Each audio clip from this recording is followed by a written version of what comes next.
ਮਸਲਾ ਹੈਗਾ ਕਿ ਪ੍ਰੋਡਿਊਸਰ ਐਸੋਸੀਏਸ਼ਨ ਜਿਹੜੀ ਹੈ ਉਹਨੂੰ ਤੁਹਾਡੇ ਵਰਗਾ ਬੰਦਾ ਚਾਹੀਦਾ।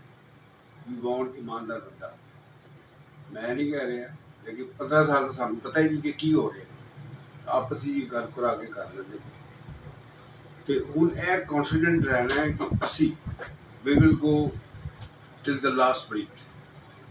ਇਹ ਤੁਸੀਂ WhatsApp ਜ਼ੇਨ ਰੱਖਣਾ इंशाल्लाह ताला अल्लाह बेहतर करे।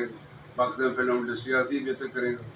पाकिस्तान की इंशाल्लाह ताला लैब बनेगी इंशाल्लाह ताला। स्टूडियो ਲਈ बड़े ਕੰਮ ਕਰਾਂਗੇ।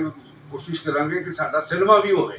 ਇਹ बड़ा ਜ਼ਰੂਰੀ ਹੈਗਾ ਜਿਹੜੀ ਚੀਜ਼ ਦਾ ਮੈਂ ਦੱਸ ਰਿਹਾ। ਠੀਕ ਹੈ ना। और वर्कर्स भी कट वर्कर का बड़ा फंड कायम करो इंशाल्लाह डिजर्व करते हैं। ਅਸੀਂ ਕੋਸ਼ਿਸ਼ ਵੀ ਕਰਾਂਗੇ। नहीं करो जी। ਅਸੀਂ ਕੋਸ਼ਿਸ਼ ਹੀ ਕਰਾਂਗੇ ਕਿ ਉਹਨਾਂ ਵਾਸਤੇ ਗਵਰਨਮੈਂਟ ਕੋਲੋਂ ਲੇਟਰ ਆਉਣ ਕਿ ਉਹਨਾਂ ਵਾਸਤੇ ਕੋਈ ਜ਼ਮੀਨ ਨਹੀਂ ਹੈ, ਕੋਈ ਮਕਾਨ ਥੋੜ੍ਹੇ ਦੋ ਮਰਲੇ ਤਿੰਨ ਮਰਲੇ ਦੇ ਉਹਨਾਂ ਵਾਸਤੇ ਵੀ ਸਾਰਾ ਕੁਝ ਅਸੀਂ ਕਰਨਾ ਚਾਹੁੰਦੇ ਹਾਂ। ਤੇ ਇਨਸ਼ਾਅੱਲਾ ਤਾਲਾ ਵੀ prepare we are prepare for it.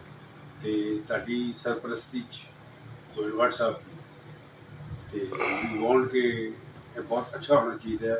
ਅੱਲਾਹ ਤਾਲਾ ਇਸ ਵੇਲੇ ਜਿਹੜਾ ਹਾਲ ਬਣਿਆ ਹੋਇਆ ਪਾਕਿਸਤਾਨ ਦਾ ਉਹਦੇ 'ਚ ਅਸੀਂ ਕੰਟਰੀਬਿਊਟ ਕਰਨਾ ਚਾਹੁੰਦੇ ਹਾਂ। ਔਨ ਦ ਪਲੇਟਫਾਰਮ ਕਿਉਂਕਿ ਆਈ ਐਮ ਆਫਟਰ ਯੂ ਜਿਸ ਪਲੇਟਫਾਰਮ ਦੇ ਨਾਲ ਫੰਡ ਵਗੈਰਾ ਜਮ੍ਹਾਂ ਕਰਕੇ ਅਸੀਂ ਫੌਜ ਨੂੰ ਫਿਰ ਗਵਰਨਮੈਂਟ ਪਾਕਿਸਤਾਨ ਦੇਣਾ ਚਾਹੁੰਦੇ ਹਾਂ। ਠੀਕ ਹੈ ਜੀ। Thank you. वाह जी वाह, मैं कहने लगा था कि वो तुझे क्या ही देता है फंड। गुड। मिले हो मेरे बेटे ना। अस्सलाम वालेकुम।